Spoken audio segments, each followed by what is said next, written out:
Every gardener has heard the same advice 100 times. Just add compost. It gets repeated so often that it almost sounds meaningless, like something people say without really knowing why. But if you've ever actually tried it and been disappointed, a slimy pile that smells bad, attracts pests, or just sits there doing nothing for over a year, you're not alone. Most people are composting wrong, not because they're careless, but because almost nobody actually teaches the real method behind it. Traditional Amish families do this differently. Their compost isn't a random pile of yard waste thrown in a corner and forgotten. It's a deliberate, tested process, refined over generations, that consistently produces rich, dark, crumbly soil that transforms a garden's ability to grow healthy food. In this video, we're breaking down exactly how that method works, step by step, so you can build the same kind of compost at home, no matter how big or small your space is. Why most home composting fails. The most common mistake is treating compost like a trash can. People throw in whatever scraps they have, don't think about balance, and expect nature to sort it out. Sometimes it does, eventually, but it takes far longer than it should, and along the way it can smell bad, attract animals, or turn into a wet, compacted mess that never breaks down properly. The Amish method avoids this because it isn't random.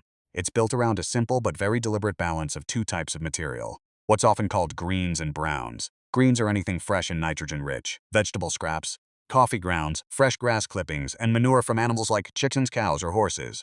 Browns are dry, carbon-rich material, dried leaves, straw, sawdust, or shredded cardboard. The general rule followed is roughly 2 to 3 parts brown material for every 1 part green material. This balance matters enormously, because greens provide the nitrogen that feeds the microorganisms doing the actual decomposing, while browns provide the carbon structure that keeps the pile from turning into a dense, smelly, oxygen-starved mess.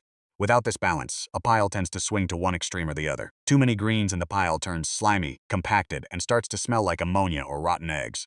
Too many browns and decomposition slows to a crawl, sometimes taking years instead of months, because there isn't enough nitrogen to feed the microbial activity that drives the whole process. The role of animal manure. Because many Amish families keep livestock, aged manure, especially from cows, horses, and chickens, is one of the most valuable ingredients in the compost pile. The key word here is aged. Fresh manure is too strong and can actually burn plant roots or introduce pathogens if used directly.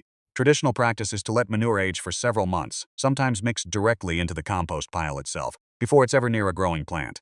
Once properly aged, it becomes one of the richest natural fertilizers available, packed with nutrients that synthetic fertilizers simply can't replicate in the same way. Chicken manure, in particular, is considered one of the hottest manures, meaning it's extremely high in nitrogen and needs the longest aging time before it's safe to use. Horse and cow manure are milder and break down a bit faster, but the same rule applies across the board. Never use it fresh, always let time and the composting process neutralize it first. If you don't have access to livestock manure, this isn't a deal breaker. The greens and browns balance alone can still produce excellent compost.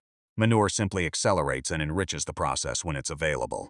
Layering the pile like a lasagna rather than dumping everything into one messy heap. Traditional compost piles are built in distinct layers, almost like a lasagna. A layer of browns goes down first, then a layer of greens, then a thin layer of soil or finished compost to introduce beneficial microorganisms, and the pattern repeats as the pile grows. This layering does two important things. It keeps the carbon to nitrogen ratio balanced throughout the entire pile instead of just in one section, and it helps air pockets form naturally, which is critical for the decomposition process to work efficiently. A pile built this way, layer by layer, tends to heat up more evenly and break down more consistently than one where everything is mixed together in a single, uneven dump. Most traditional piles are built up over weeks or months as kitchen scraps, yard waste, and manure become available, rather than assembled all at once. Each new addition gets tucked in as a fresh layer, keeping that same brown-green soil pattern going. Turning the pile. Why air matters. This is one of the most skipped steps in home composting, and it's a big reason so many piles stall out or starts to smell. Decomposition depends on oxygen. Without regular turning, the center of the pile can become compacted and anaerobic, meaning it lacks oxygen. And that's exactly when you get that unpleasant rotten smell most people associate with bad compost. Traditional method involves turning the pile every 1 to 2 weeks, using a pitchfork to physically move the outer material into the center and bring the center material back out to the edges. This keeps oxygen flowing throughout, speeds up decomposition significantly, and helps the pile heat up properly, which is actually a good sign. A properly maintained compost pile can reach internal temperatures high enough to kill off weed seeds and harmful pathogens, something a neglected, unturned pile will never achieve. You'll often notice steam rising from a pile on a cool morning after it's been turned. That's the heat generated by billions of microorganisms working through the material, and it's one of the clearest signs the process is working exactly as it should. Moisture. Treating the pile like a living thing. The ideal compost pile should feel like a wrung-out sponge, damp but never soaking wet, and never bone dry either. Too much moisture suffocates the pile and leads to that same rotten smell from lack of oxygen. Too little moisture and the microorganisms doing all the actual decomposing work slow down or stop entirely. Traditional gardeners check this by hand regularly, adding water during dry spells or adding more dry brown material if things get too wet, adjusting constantly rather than just setting it up once and walking away for months. In many ways, a compost pile is treated less like a static pile of waste and more like a living system that needs ongoing attention, similar to how you'd check on any living thing in the garden. Patience as part of the method. This might be the biggest difference between traditional composting and how most beginners approach it today. Modern gardeners often want fast results and get frustrated within a few weeks when a pile still isn't ready. Amish composting typically takes several months to a year to fully mature. And that time isn't wasted. It's when the slow, steady breakdown happens that creates truly rich, stable, nutrient-dense compost.